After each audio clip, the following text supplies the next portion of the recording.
ever since it first aired back in 1966, there's been one thing Star Trek has done consistently well, and that is create imaginative and interesting villains. Between brutal alien races, remorseless robot forces, and the occasional rogue madman, the franchise is packed to the brim with bad guys who make the universe all that more interesting. And with our plucky heroes having a multitude of skills in their own right, it makes sense that said bad guys would also come packing more than a little in terms of power. Either because they've created a military stronghold in the universe, or because they're just blessed with crazy space-flavoured omnipotence. Not only does this work wonderfully to make us support the captain and crew unfortunate enough to cross paths with these monsters, but it also serves to make for a much more morally grey universe, as we see these powerful villains use their abilities for terrible things that are entirely justifiable in their own minds. Every villain in Star Trek is the hero of their own story.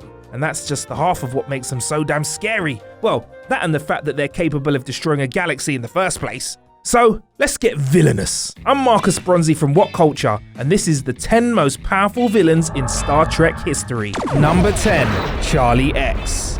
Well, this is what happens when you give a 17-year-old boy who's been isolated for most of his life incredible powers. What happens when you combine teenage angst, hormones, and the power to change reality itself? Well, in the case of Charlie, it turns out you get rather big problems. Bestowed with unimaginable power from the Thasians, it quickly becomes clear that Charlie intends to use his new abilities for less than stellar purposes, especially when he begins to react violently towards Yeoman Rand when she doesn't return his romantic gestures. The crew are largely unable to stop Charlie, as he is able to change reality around them to gain the upper hand anytime anyone tries. Had the Thasians not come back to claim their mistakes, it seems almost sure that the Enterprise's unfortunate crew might have still been under the young man's control to this day, if he'd allowed any of them to live after growing tired of them. Number 9, Khan. Benedict Cumberbatch's perhaps unideal performance in Star Trek Into Darkness aside, Khan is a villain that's hard not to love. All 80s hair and unmitigated violence, Khan's combination of augmented human genetics and indomitable will would land him among some of the more dangerous villains in Star Trek's roster. Another crucial trait of the villain would prove to be his ability to obsessively try and take down his enemies, as after his first encounter with the crew of the Enterprise, wherein he would almost steal their ship, Khan would seem to set heart and soul on beating its inhabitants for good. In the movie, Wrath of Khan, the titan of a villain would have his way too, having managed to force a situation that could result in the death of the beloved Spock, although, naturally, this death wouldn't prove long-lasting. Number 8, the Sphere Builders. As beings who can phase through most attacks and who can shoot energy beams from their hands seemingly just for fun, the Sphere Builders were always going to be a bit of an intimidating threat to face. Combine this with the fact they managed to convince the Xindis to work as their peons and help them build a weapon that would wipe out 7 million people on Earth, and suddenly, they're a very large threat indeed. It's also worth mentioning that the weapon that does so is merely a prototype, meaning that the real version that was being built was no doubt capable of absolutely catastrophic destruction. After this plan fell through, the villains would not be deterred and would come narrowly close to wiping out humanity several times, only stopped literal seconds before they would have destroyed the Earth. Whilst the Sphere Builders were exiled back to their trans-dimensional realm that they initially came from, it's worth remembering that they unnervingly came close to destroying humanity for good. Number 7, General Chiang. When a villain quotes Shakespeare as often as he tries to make war, you know you're in for a real threat. Said threat arrives in Star Trek in the form of General Chiang, who makes all the terrifying traits of Klingon strength, bloodthirst, and determination, and adds a healthy compulsion to cause war. Due to this combination, the General will be part of the conspiracy to reignite the war between the Federation and the Klingons themselves. Not satisfied with just sabotaging peace, Chiang would also hunt down Kirk after framing them for war crimes, using a specialized bird of prey ship to try and kill them once and for all. Had Spock not been able to develop an entirely new experimental weapon in the midst of their fight, Chiang would have handily defeated and destroyed the Enterprise, proving him exactly as deadly as his mustache and eye patch implies. Number 6, Goldicat. Goldicat is, on one hand, one of Star Trek's best executions of a truly morally grey villain, as every one of Decat's heinous actions are justified by the man himself as for the good of his fellow Cardassians.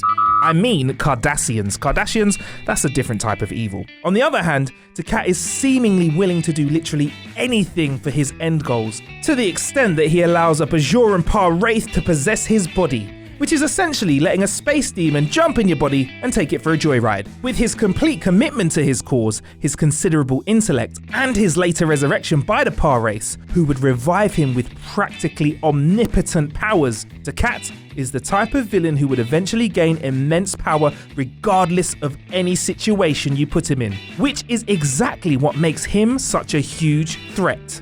Number 5, Tomalok. The Vulcans' distant and cruel cousins, Romulans, make most other warlike aliens look like a puppy in a bow tie. Having taken the Vulcan logical attitude to its absolute extreme, the Romulans have a profound hate of lesser races, which is basically every other race. They use this hate to justify killing and enslaving them en masse, helped in no small part by the fact that they have some of the most advanced ships in the galaxy. Whilst many Romulans have featured as villains in various Star Trek films and shows, perhaps the most powerful is that of Tomalok, who repeatedly appeared in The Next Generation to cause more than a bit of chaos. Where many other Romulans existed in the show only to be a physical threat, Tomalok also showcases his species' dangerous intellect as he managed to trick the crew of the Enterprise into an ambush he had set, during which he would have defeated them if not for the timely intervention of a few friendly Klingons. The Romulans are largely destroyed in the current Star Trek timeline, which is almost a shame as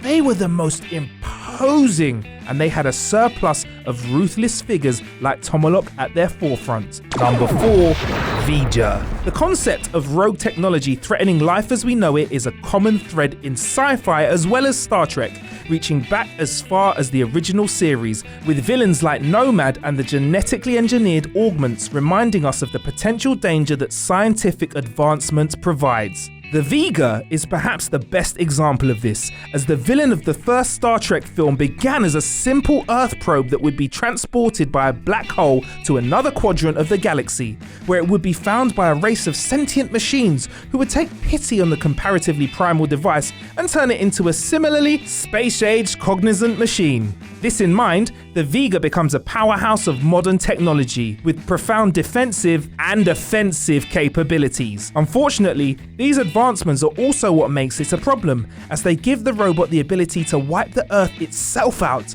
and the misguided notion that it should. Number 3, the Borg.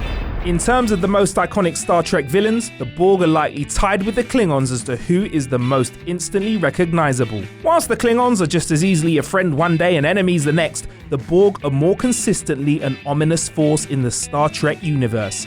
As cyborgs who assimilate others into their own, the Borg's weaknesses fade with every extra alien added to their ranks. Their highly adaptive nature means the more that you attack them, the more they can withstand a frankly unnerving amount of attacks. Most famously, the Borg even briefly assimilated Captain Picard, whose tactical knowledge would go on to result in the cyborgs annihilating 39 Federation ships with one lone Borg cube in the Battle of Wolf 359.